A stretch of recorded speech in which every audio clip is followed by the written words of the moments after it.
President, let me just begin by echoing what the leader said earlier about the importance of passing the Defense Appropriations Bill. I just came from a meeting with members of our Defense Department where we talked about how important it is that the appropriations process move forward, that the Defense Authorization Bill, the broader bill that sets the priorities for military spending, that also is stalled out here. That's something that in 58 years both sides have agreed to, how we're going to make sure that we take care of our men and women in uniform, that they have the equipment, the weaponry, the training that they need to do their jobs and to keep America safe. That's the authorization bill. That's stalled out right now. That's the priorities bills. The appropriations bill is the part that funds all that. That too has been blocked last week, most recently by the Senate Democrats, filibustered the defense appropriations bill. So both the authorization bill and the funding bill are both now stalled out here in the United States Senate because of obstruction and delays by the Senate Democrats. And that's unfortunate for the men and women in uniform in this country, because in that defense appropriations bill is the largest pay increase in a decade for our men and women in uniform, not to mention all the important priorities that are funded when it comes to the weapon systems, the most sophisticated technology that's necessary, again, to keep Americans safe, both here at home and around the world. And I can't emphasize enough how important it is for our Democrat colleagues to come to their senses and conclude that taking care of America's military is job number one. If we don't get national security right, Madam President, the rest is conversation. It really is. All these other things that we talk about are secondary and pale in comparison to making sure that we are taking the steps that are necessary to protect Americans, as I said, both here at home and around the world. And the Defense Appropriation Bill funds all those priorities, all those things that are important, from pay and benefits for our men and women in uniform to, again, all the things that are necessary for them when it comes to training and equipment and weaponry to do their jobs and to do them well, and to continue to keep Americans safe, both here at home and around the world, and to be able to project American power where necessary in a world that is increasingly dangerous. And so I would just urge the Democrats here in the Senate to, again, allow this appropriations process to move forward. Give us a vote. Let's vote on it. Let's get the military funded. And as every day that goes by where it's not funded, it's lost time, it's resources that can't be put into those important priorities that are so essential to America's national security interest.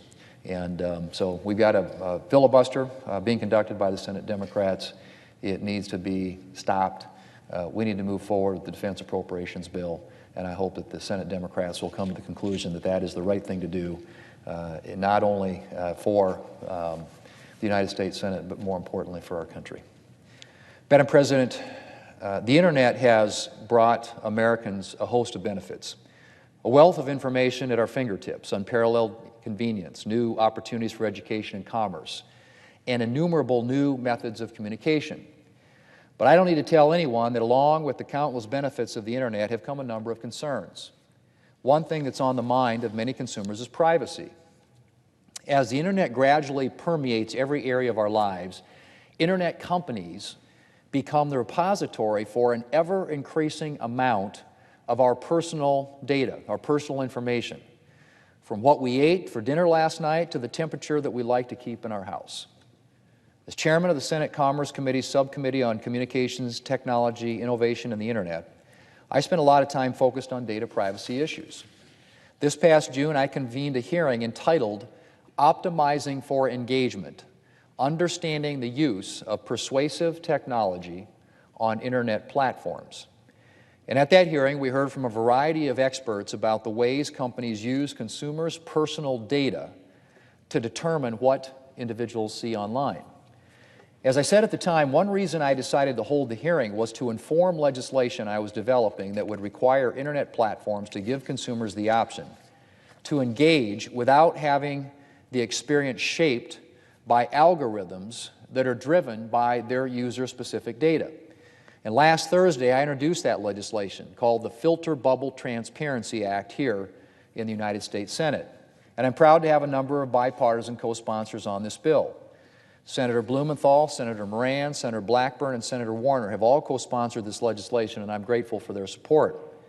Madam President, the Filter Bubble Transparency Act is designed to address one aspect of the privacy problem: the issues that arise from Internet companies' use of consumers' personal information to shape what consumers see on their platforms.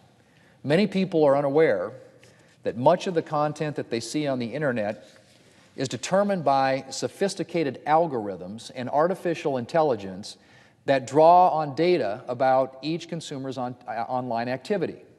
For example, a recent Pew Research study found that 53% of U.S. adults don't understand how Facebook news feed works.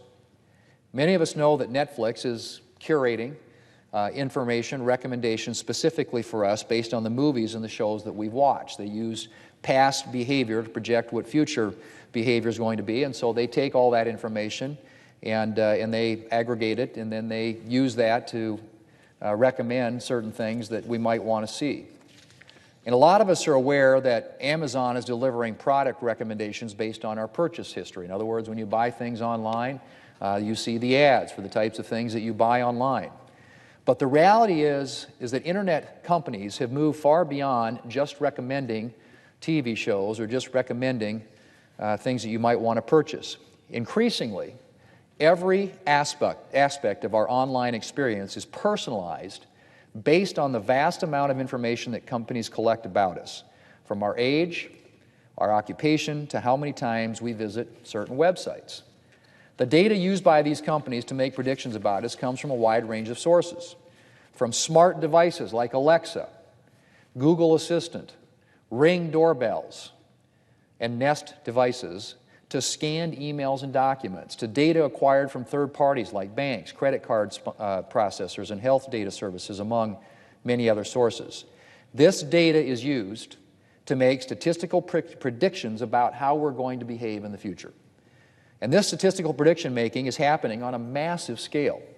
For example, Facebook has stated that the artificial intelligence that it uses for its newsfeed can make 6 million predictions per second.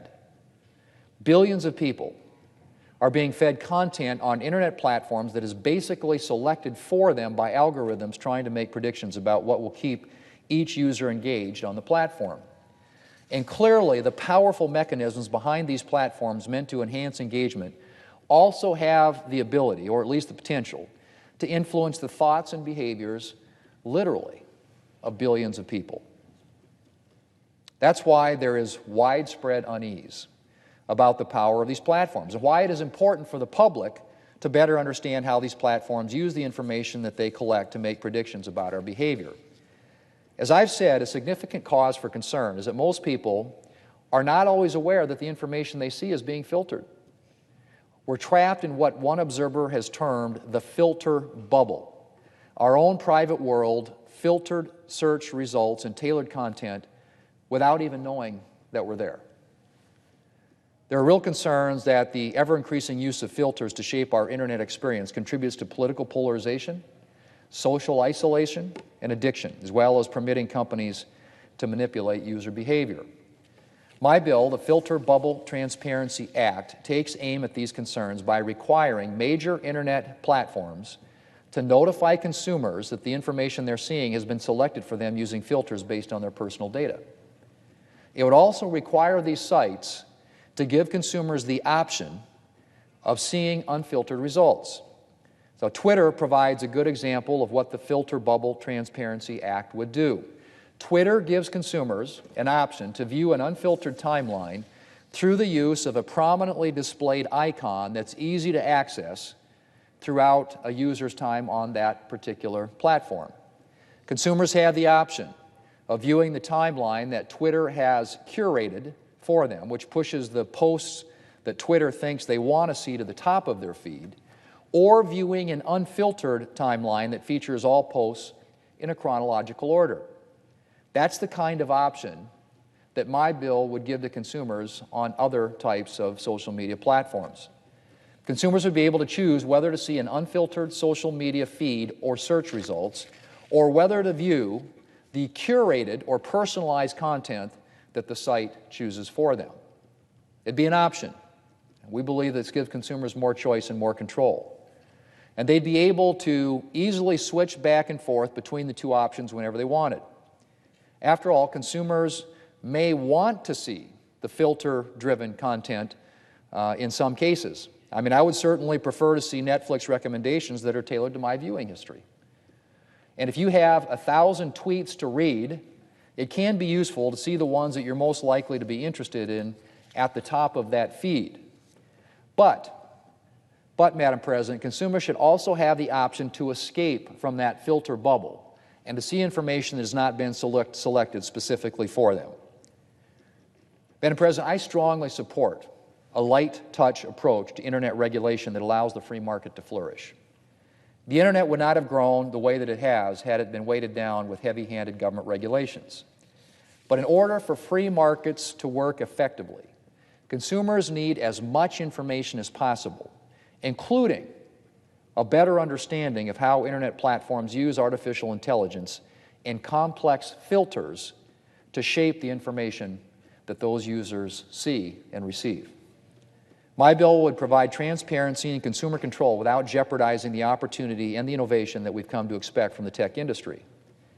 Madam President, as Internet companies collect and make use of more and more of our personal information, it's important that consumers know how their data is being used.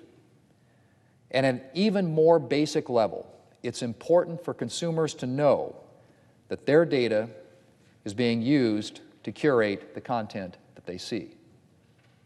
And that's exactly what the Filter Bubble Transparency Act would do, Madam President. It would allow consumers online to be able, one, to know that their information is being filtered and that they're seeing content that's being curated for them by that particular social media platform, and two, give them an option to see an unfiltered, uncurated content that would be just coming to them in a normal chronological order. Madam President, I look forward to working with my colleagues to advance this legislation. I think it's an important first step in making sure that consumers know more about their information as it's being collected and how it's being used by Internet companies. And I will continue to work as we try to deal with this broader debate on data privacy, so important in the online world in which we live. Madam President, I yield the floor.